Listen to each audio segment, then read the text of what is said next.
शेख, राष्ट्रीय अध्यक्ष, राष्ट्रीय एकता फाउंडेशन। जैसा कि मैं संगठन के कई ग्रुपों में मैसेज करती आ रही हूँ और आप सभी लोगों को बोलती हूँ कि हम लोगों को फरियादी बन के सुप्रीम कोर्ट में केस लगा देना चाहिए। तो कई कंपनियों के सीनियर लीडर या फिर जिन लोगों को जानकारी का अभाव है वो अक्सर लोगों को गुमराह करते हैं, बोलते हैं हमारा केस सेबी में चल रहा है, सुप्रीम कोर्ट में चल रहा है, या फिर बोलते हैं कि मतलब जैसे उसमें हम लोग कई लोग उदाहरण देते हैं पल्स कंपनी का। और मेरे बहुत सारे मैसेज में आप लोगों ने देखा होगा कि मैं कई बार बोलती हूँ कि पल्स कंपनी के एजेंट पर भी केस बन सकता है, साईं प्रसाद कंपनी के एजेंट पर भी केस बन सकता है, या बहुत सारी ऐसी कंपनियां हैं जिसमें केस लगे हुए हैं सुप्रीम कोर्ट में, जैसे कि सहारा भी है उसमें। और हम लोगों को ये समझाने की कोशिश कर रहे हैं कि वो जितने भी केस लगे हुए हैं वो सेबी द्वारा लगे हुए हैं, उसमें आप लोग गवाह नहीं हैं। तो लोगों को ऐसा लगता है या सीनियर पर्सन लोगों को गुमराह करते कि नहीं हमें अलग से केस करने की ज़रूरत नहीं, अपना केस लगा हुआ है। और उस बातों में आके आम व्यक्ति क्या करता है कि खुद अपना केस नहीं लगाता है, या जो हम लोग बोल रहे हैं कि भाई आप लोग केस लगाओ उसमें लोग लगते नहीं हैं। तो कहीं ना कहीं सीनियर पर्सन लोगों को गुमराह कर रहे हैं, कुछ संगठन भी लोगों को गुमराह कर रहे हैं कि नहीं हमें तो नहीं लगाना है, धरना प्रदर्शन रैली ही करना है। और हम आपको बोलते हैं कि लीगल कार्रवाई करो।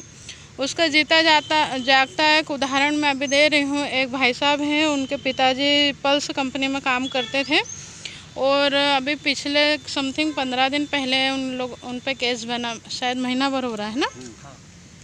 और जैसे ही केस बना था मैंने उनको बोला था कि मैं गुजरात गांधीनगर जा रही हूँ, आपके फैमिली से किसी को भेज दो। अगर वो लोग उस समय मेरे साथ में किसी को भेजते तो मैं डीजीपी, राज्यपाल, गृह मंत्रालय में इस बात को रखती कि भाई इनके ऊपर केस नहीं बनना चाहिए। पर तब भी कहीं ना कहीं उनको किसी न किसी के रूप में गुमराही किया हुआ था, वो लोग हमारे साथ में नहीं आ पाए। अब ये है कि उनकी जमानत भी सेशन कोर्ट से खारिज हो गई, जो धाराएँ लगी हैं उसमें हाई कोर्ट से ही जमानत होगी। तो आपको लगता होगा कि मैडम डरा रहे हैं, तो ये आपके सामने उदाहरण है, मैं आपको इनसे मिलवाती हूँ। भैया आपका नाम क्या है? अच्छा, आपके पापा पे केस बना है? हाँ। तो अभी क्या सेशन कोर्ट में लगाया था? लगाया था तो खारिज हो गया। खारिज हो गए है ना। अब आप अकेले ही हो घर में कि और भी कोई है? अकेला है ना। अब आपको परेशानी आ रही होगी ना कि आप क्या करें। अगर पापा खुद आगे से रह नहीं भैया रोम नहीं,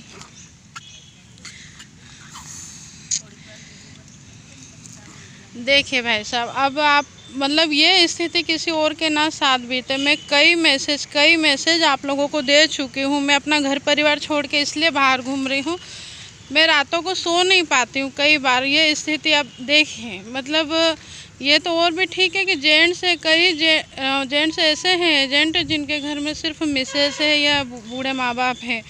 और मैं बार बार बोलती हूँ कि आप अंदर चले जाओगे उसके बाद में स्थितियाँ बहुत बिगड़ जाती है, पहले से ही कार्रवाई कीजिए। ये चीज़ बहुत दिल को दहलाती है, पर ये आपका कोई सीनियर आपको नहीं बताता, कोई संगठन नहीं बताता कि ऐसी स्थिति आती है। और ये स्थिति जब मैं बताती हूँ तो लोगों को लगता है मैडम गुमराह कर रही हैं। ये चीज़ मुझसे देखी नहीं जाती और मैं इसीलिए बार बार आप लोगों को बोलती हूँ कि समय रहते कार्रवाई कर लीजिए, क्योंकि ये जो होता है ये ठीक नहीं होता। अब ये कैसे अपना घर चलाएंगे, कैसे जमानत करवाएंगे, बहुत समस्या रहती है। खैर हम इनके लिए भी कार्रवाई करेंगे और अगला वीडियो मैं जल्दी बनाऊंगी।